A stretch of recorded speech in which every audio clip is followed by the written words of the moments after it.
You've spent a lifetime working to own a slice of freedom.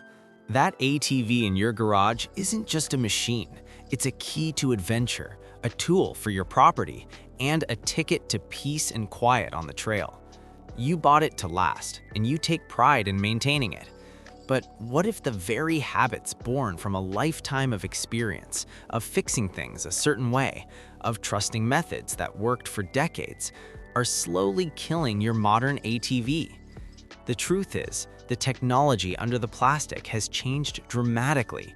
The rules of care have been rewritten. Today, we're not talking about reckless riding. We're talking about the quiet, well-intentioned mistakes that conscientious senior riders make. These are the subtle killers, the slow-motion acts of mechanical sabotage that come from outdated knowledge and a lack of trust in modern engineering.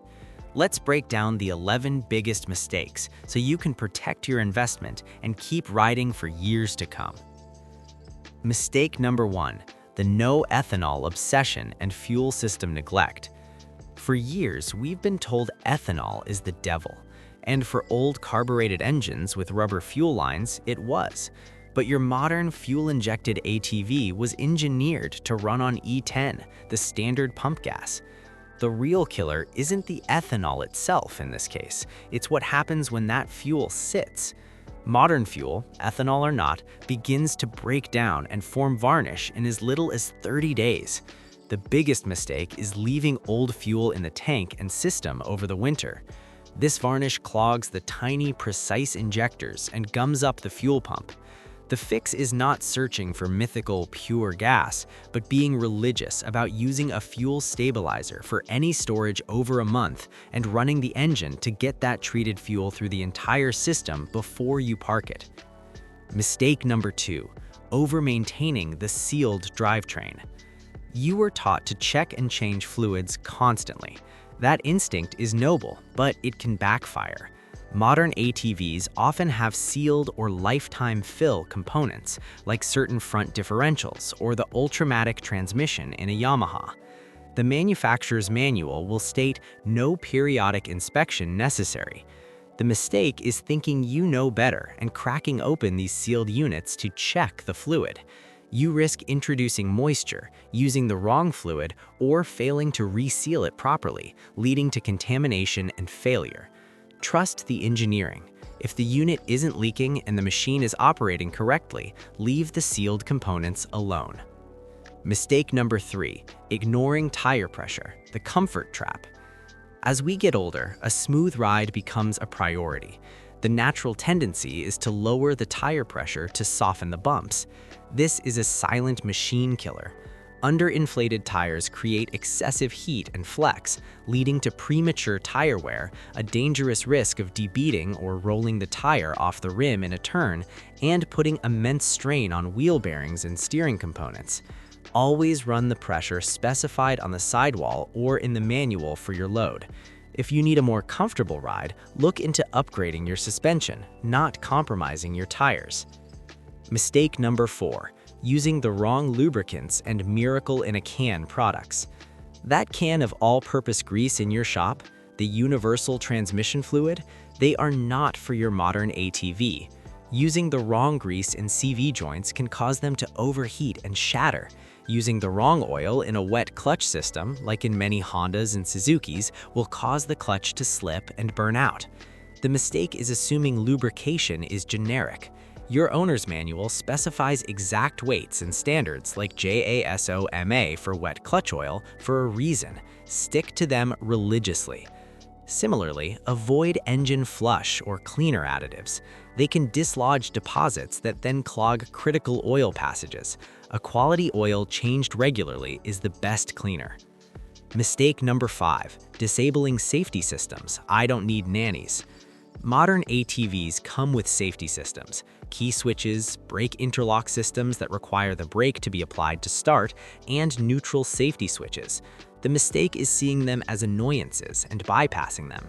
That wiring isn't just for fun, it prevents you from starting the machine in gear and lunging forward into a wall or over yourself. It prevents a bystander from accidentally starting it. These systems exist because of real tragic accidents. Work with them, not against them. Mistake number 6, the "it's just a little leak" mentality.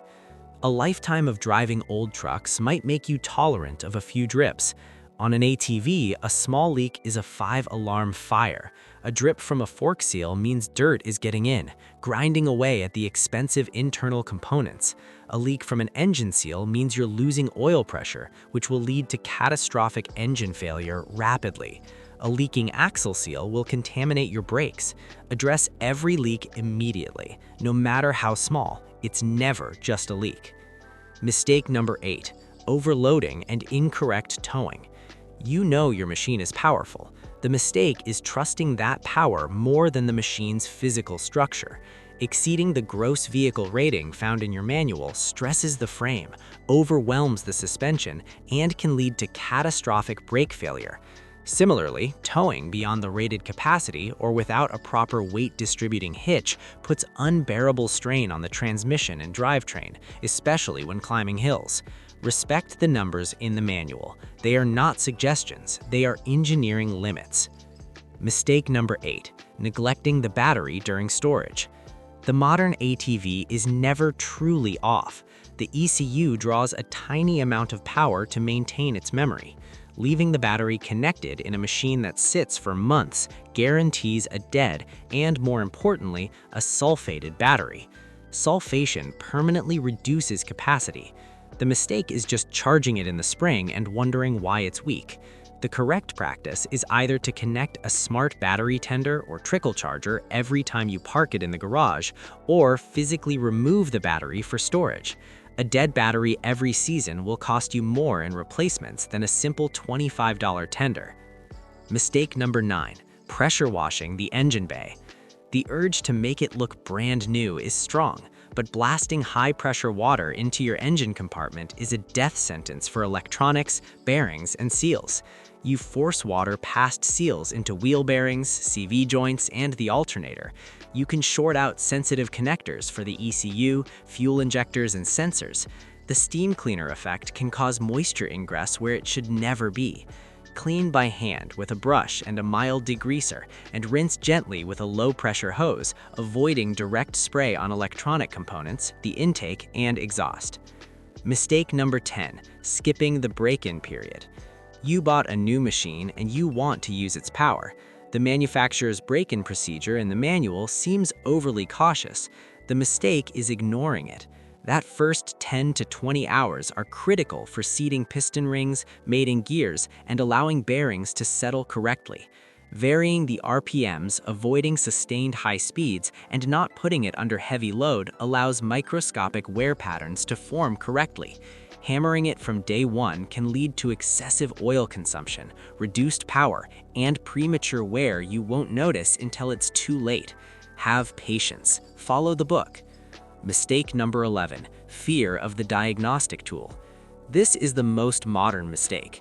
When a warning light comes on or the engine runs rough, the instinct is to start swapping parts, plugs, filters, coils based on a hunch. This is expensive and often futile.